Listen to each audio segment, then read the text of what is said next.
Hello दोस्तों, हमारे YouTube channel में आपका स्वागत है। जैसा रोज़ आप देखने को मिलता है आपको कि ईएसबी भर्ती परीक्षाओं, विशेषकर शिक्षा विभाग की भर्ती परीक्षाओं के बारे में कोई ना कोई न्यूज़पेपर में आती है और कोई ना कोई उनका ऐसा वक्तव्य आता है जो पेपर में छपता है। पेपर वालों की तो कोई गलती नहीं है, क्योंकि विभाग ही इस प्रकार से कोई ना कोई मीटिंग हो या कुछ ना कुछ पैटर्न हो उसको बनाता है, जिसके कारण जो शिक्षा विभाग की भर्ती है वो सुर्खियों में रहती है। और लेकिन वो तो ठीक है कि वो मीटिंग करते हैं, अभी उसका क्या सकारात्मक परिणाम निकलेगा या नहीं निकलेगा उस पर हम बाद में चर्चा करेंगे। लेकिन यहाँ पर सबसे ज़्यादा अभ्यर्थियों को कन्फ्यूज़न हो रहा है कि अभ्यर्थी क्या करें। अब उन्हें समझ में नहीं आ रहा है कि उनको पात्रता का पढ़ना है, केवल चयन का पढ़ना है, या फिर उनको ऑल ओवर पढ़ना है, या भर्ती किस प्रकार से होगी। तो देखिए, जब तक नोटिफिकेशन नहीं आता कुछ भी नहीं कहा जा सकता। ये बात बिल्कुल सही है, क्योंकि विभाग भर्ती परीक्षाओं में काफ़ी बड़ा बदलाव करने जा रहा है।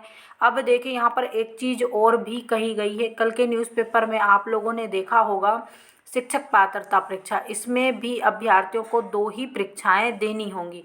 तो यहाँ पर देखिए, विभाग ने अपना जो है आपने पिछली वीडियो में देखा होगा, जो पिछली न्यूज़ आई थी उसमें कहा गया था केवल पात्रता परीक्षा से सिलेक्शन होगा।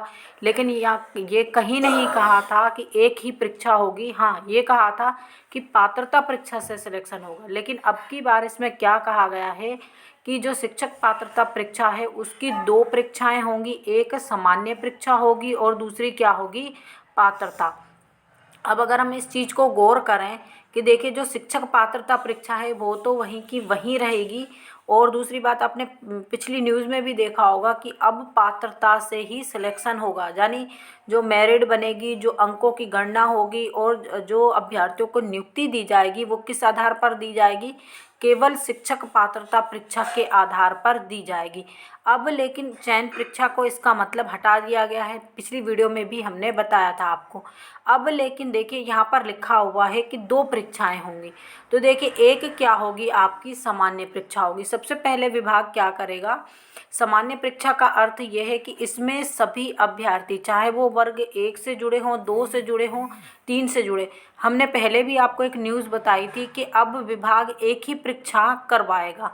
तो सभी अभ्यर्थी बोलने लगे कि ऐसा कैसे हो सकता है, वर्ग 1, वर्ग 2, वर्ग 3 की एक परीक्षा कैसे हो सकती है। तो इस परीक्षा को नाम दिया जाएगा सामान्य परीक्षा। और इस परीक्षा के बाद अगर आप इस परीक्षा में क्वालिफाइड होते हैं तब आप पात्रता परीक्षा में बैठेंगे, और पात्रता परीक्षा से ही फिर आपका क्या होगा, जो जिस वर्ग का होगा, यानी वर्ग 1 का होगा उनके लिए वर्ग 1 से उनके सब्जेक्ट से रिलेटेड परीक्षा करवाई जाएगी। वर्ग 2 का होगा, जैसे वर्ग 2 का पैटर्न होता है उसी प्रकार से परीक्षा करवाई जाएगी। और वर्ग 3 होता है, उसी प्रकार से वर्ग 3 की परीक्षा करवाई जाएगी। ये हम आपको इसलिए आपके लिए ये वीडियो बनाई है कि आगामी जो समय है उस वक्त आप देखेंगे कि इसी प्रकार का पैटर्न आएगा और इसी प्रकार से भर्ती परीक्षाएं ली जाएंगी। देखिए, यहाँ पर कहीं नहीं लिखा है, लेकिन देखिए इसमें 2 परीक्षाओं का अगर नाम दे रहे हैं, आपकी जो पात्रता परीक्षा है उसको सामान्य परीक्षा कर दिया और जो चयन परीक्षा है उसको पात्रता परीक्षा कर दिया, अंतर इतना आएगा। तो लेकिन यहाँ पर होगी अभी भी शिक्षक पात्रता परीक्षा, यानी जो शिक्षा भर्ती है उसमें 2 ही एग्ज़ाम होंगे। लेकिन वो भी जो पहला एग्ज़ाम होगा वो कंबाइंड एग्ज़ाम होगा और दूसरा होगा वो आपकी ज्वाइनिंग के लिए होगा। तो यानी जैसे पहले जो न्यूज़ आई थी वो भी सही है कि पात्रता परीक्षा से ही सिलेक्शन होगा। लेकिन और उससे पहले जो न्यूज़ आई थी, कम से कम 2-4 महीने पहले एक न्यूज़ आई थी जिसमें ये कहा गया था कि अब केवल एक परीक्षा के माध्यम से ही सभी भर्तियों को कंप्लीट किया जाएगा। तो हमने ये न्यूज़ डाली थी कि शिक्षा विभाग की जो भर्तियां हैं उन्हें एक साथ करवाया जाएगा, जैसे वर्ग 1 हो, वर्ग 2 हो। इसका सिलेबस भी विभाग बदलेगा और 100% है बदलेगा। लेकिन यहाँ पर 2 परीक्षाएं दी गई हैं तो दोनों ही परीक्षा विभाग करवाएगा। लेकिन जब तक आपका नोटिफिकेशन नहीं आता है, अभी देखिए दूसरी बात, एक चीज़ और भी आप देखेंगे इसमें कि जब तक ईएसबी और देखिए विभाग की तरफ से तो मंजूरी मिल चुकी है, ईएसबी की तरफ से मंजूरी नहीं मिलती है, तब तक कोई भी नियम चेंज नहीं होगा। जैसी आपकी परीक्षाएं थी उसी प्रकार से सभी होगा। अगर ईएसबी ने मंजूरी नहीं दी तो कुछ नहीं हुआ।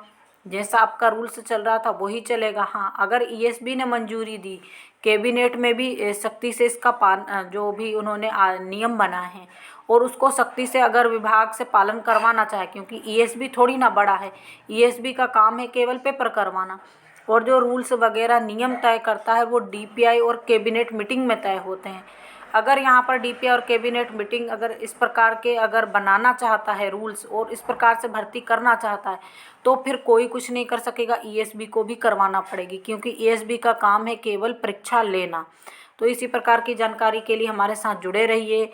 और अभ्यर्थियों में काफ़ी कन्फ्यूज़न है अभी, क्योंकि कोई भी चीज़ क्लियर नहीं हो पा रही। जो पढ़ाई कर रहे थे वो पढ़ाई भी उनकी बर्बाद ही हो रही है। देखिए, ये विभाग की बड़ी घटिया सी चाल है जो विभाग अभ्यर्थियों को परेशान कर रहा है। जो भी रूल्स बनाना है क्लियर कर दे ताकि पढ़ाई भी हो सके। इसी प्रकार की जानकारी के लिए हमारे साथ जुड़े रहिए। जो लोग हमारे चैनल पर पहली बार विजिट कर रहे हैं, प्लीज़ चैनल को भी सब्सक्राइब कर लीजिए। वीडियो को अधिक से अधिक लाइक कीजिए, अधिक से अधिक शेयर कीजिए, ताकि सभी अभ्यर्थियों तक जानकारी पहुँच